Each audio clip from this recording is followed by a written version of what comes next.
안녕하세요. 윤무동산입니다. 22년 새해가 밝았습니다. 자, 올해부터 바뀌는 부동산 제도는 뭐가 있는지 한번 짚어보겠습니다. 크게 대출은 조이고 청년 월세도 내주고 이런 얘기들이 있죠. 대출부터 세금까지 대거 정비가 된다. 임대 월세 지원은 강화할 것이다. 돈 많은 나라인가 봐요. 자, 올해 부동산 시장에 새로운 제도와 규제들이 도입이 됩니다. 올해 또 선거도 있죠. 3월, 6월 지방선거까지.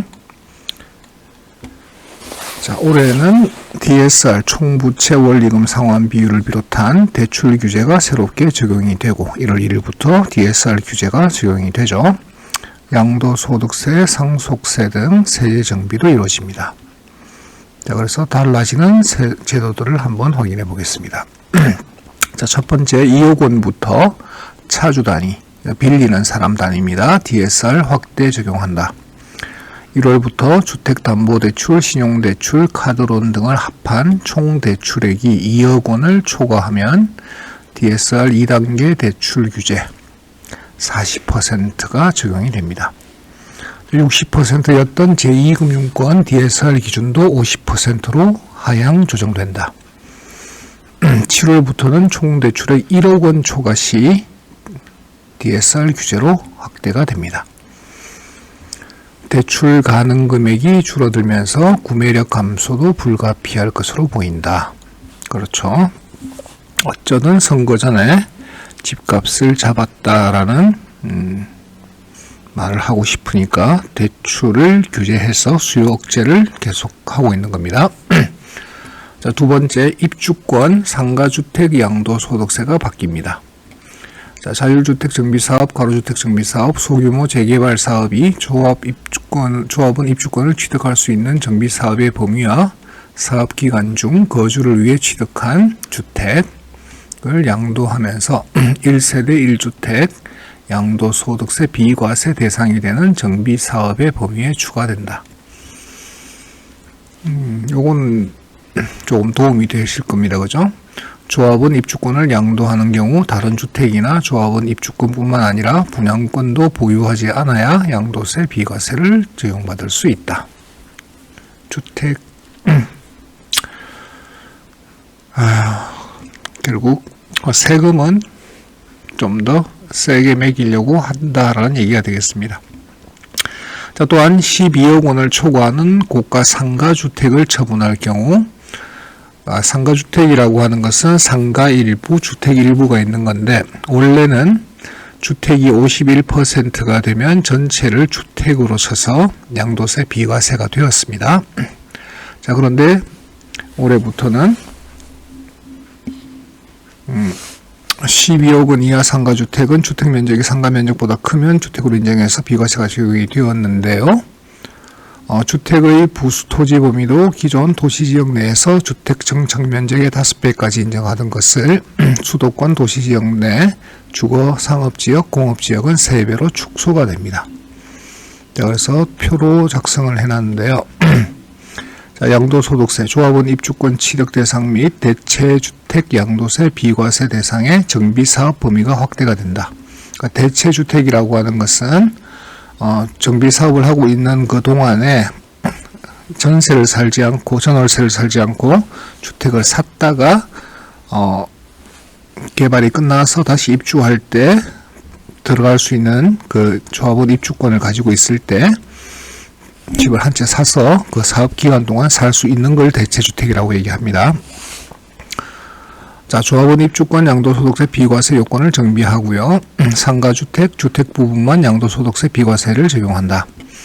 그러니까 이제는 올해부터는 상가주택이라고 하는 것은 주택 부분만, 그게 몇 %이든 거기만 비과세 적용이 되고 상가 부분은 양도소득세를 부과한다는 얘기가 되겠습니다. 주택의 부수토지 범위가 5배에서 3배로 축소가 되고요. 상속세, 동거주택 상속공제 대상은 확대한다. 상속세 연납 기간을 연장한다. 지방세인 오피스텔 시가 표준의 기준을 정비한다. 허가받지 않은 주거용 건물 및 미등재 건물, 물건, 과세 기준을 강화한다. 빈집 실태조사 및 정비계획 수립을 의무화한다. 뭐 그런 얘기들이 있습니다. 자, 상속세 공제 대상 확대하고 연부연납을 연장한다.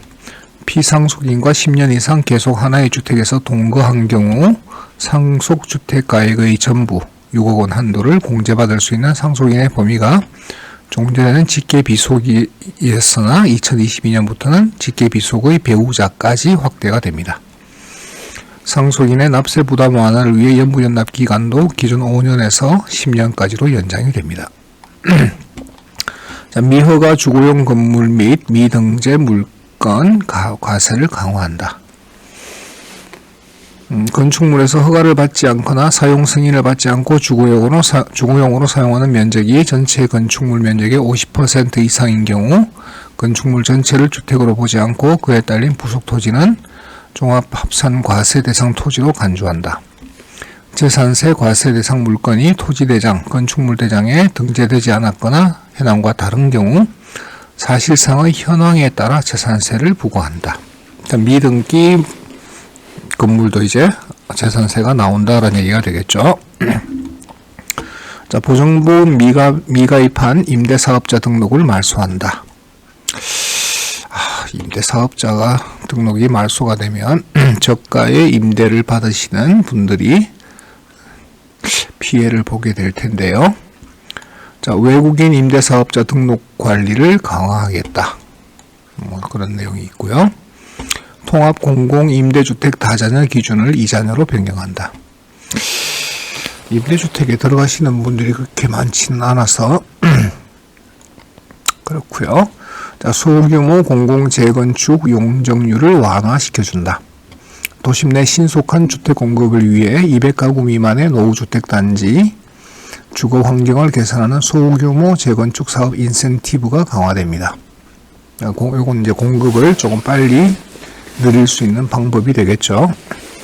공공임대주택 기부 체납을 전제로 기부 체납을 해야 되는군요. 용적률과 높이 제한, 대지의 조경 기준 등 건축 규제가 완화되며 인근 지역을 편입할 필요가 있는 경우 사업 시행 면적을 20%까지 확대할 수 있다. 새 아파트는 전기차 충전 주차면을 5% 설치를 의무화한다. 그런 얘기 있고요. 투기과열지구 및 조정대상 지역 지정 요건을 2월 11일부터 대통령령으로 정하도록 변경되고 임대계약을 2년간 유지하면 양도소득세 비과세를 위한 실거주 1년을 인정해주는 상생임대인 제도도 도입된다. 상생임대인 제도 저번에 한번 말씀드렸던 부분이죠. 자, 3월부터는 공공주택사업자, 민간임대사업자가 일반인을 대상으로 대규모 공유주거 서비스를 제공할 수 있도록 공동기숙사 용도가 신설된다. 이것도 이미 나왔던 정책이죠. 공동기숙사는 최소 20일 이상이며 1실당 1인에서 3인이 거주할 수 있다. 1인 개인 공간은 10제곱미터, 3평이죠. 이상이다. 6월에는 민관 공동도시개발 사업에서 민간 참여자 개발 이익 상한 규제가 생깁니다.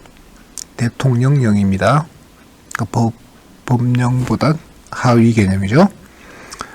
민간 참여자 개발 이익 상한을 정하고 민간 참여자의 이윤율과 수익 배분 기준 등을 협약에 포함한 뒤 적정성 검토를 거치도록 한다. 대장동 사건 때문에 만들어 놓은 법이죠.